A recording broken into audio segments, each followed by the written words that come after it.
kuthina hayi kulabo abayihlela izitori ofanele hamba phambili ngendlela yabo okuthina udaba lukaGugu umfoka Dlamini insizwa eyaboshwa ngo2009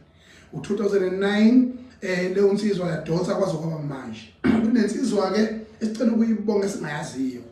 ngoba ishuthile nje kodwa futhi cabanga ukuthi bekuuhlelo lwayo ireputation nokuvakashela iziboshwa uzokhumbula insukwini nje edlule sike sambona lapha mahohoza u3 second naye vakashele iziboshwa ngejele okuuhlelo nje elwenzeke sesibone noKhathide lapha lapha nophethe lakhe ekhona ejele nathi sike siye emajele siyovakasha sifike shiyalo sifike shiye ukugcizelela nganza kwethu ningezimo Afrika silimele ngempela futhi akusele ngisho ithambo ngoba mingaki imizi mingaki imndeni bangaka abantu abathemba nabo kuJehova abathemba nabo lisemathongeni loyisimkhulu abathemba nabo likushembe ukuba ngempela inkinga ezikhulu kangaka ezikwazi ukuthi zigcine ixazululekile akuyona into encane ukuboshwa umoshela ubala asikaqinisekisi lokho kodwa impawu nama instincts ethu nemizwa ethu iyasitshela ukuthi kungenzeka ukuthi waboshela ubaba nobaba sengikhulumile nobaba uminister uSenzo kwaMchunu ngimfunelile uthanga ukubona lolu daba luqhala ukuphakama ngimkhuluma naye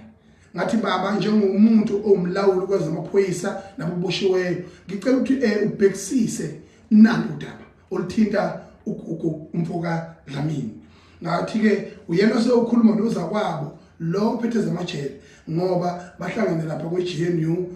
kanti yena kuleli yaqembu labelungu okuthiwa iDA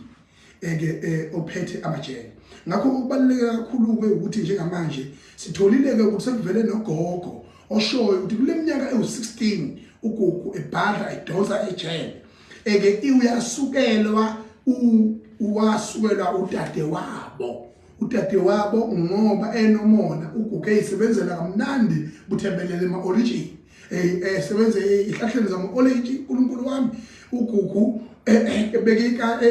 oshikatezini ekwazi ukwakha umuzi oyisemkhulu ekwazi ukuthi onakekele noyisi osemdala kakhulu njengamanje futhi osenezifo lezi kuthiwa amahlala khona lezi ezenza ukuthi manje ke angabe sakwazi ukuthi ayisize namanje ke ngenhlanhla uyise wakhe futhi usekhona udade wabo wathi uthinte kabi umshana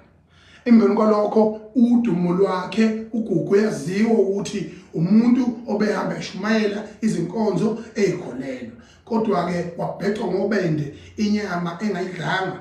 ishwa lehlela kuye weza ubuhlungu abanye ngabe bayibulala abanye ngabe namanje akekho umuntu ongaboshwa from 2009 agwetshwe 25 years from 2009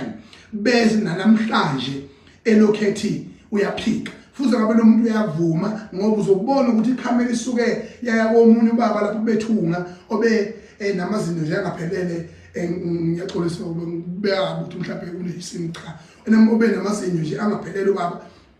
efakene ebu washo wathi yena wakwenza wazi waxwayisa abantu ukuthi weyinsizwa mathi esaphephuka isketi phambana naso ngamehlo ubheke le ungalokothi usondele ngoba akumnandi lapha engikhona nami impilo yami ngimdala ngingaka izophelela ezaleni washo ukuthi cha babecishe belingane nje ke naye ngaleso sikhathi kodwa futhi babengavumelananga kwamphoqa ngakho ke kubalekile ukuhlonipha abantu besifazane kubalekile ukuhlonipha izingane lekusasa elizayo kodwa kukaGugu yacela ningezima Afrika sikusukumele ngayo yonke indlela sikusukumele ngobuqotho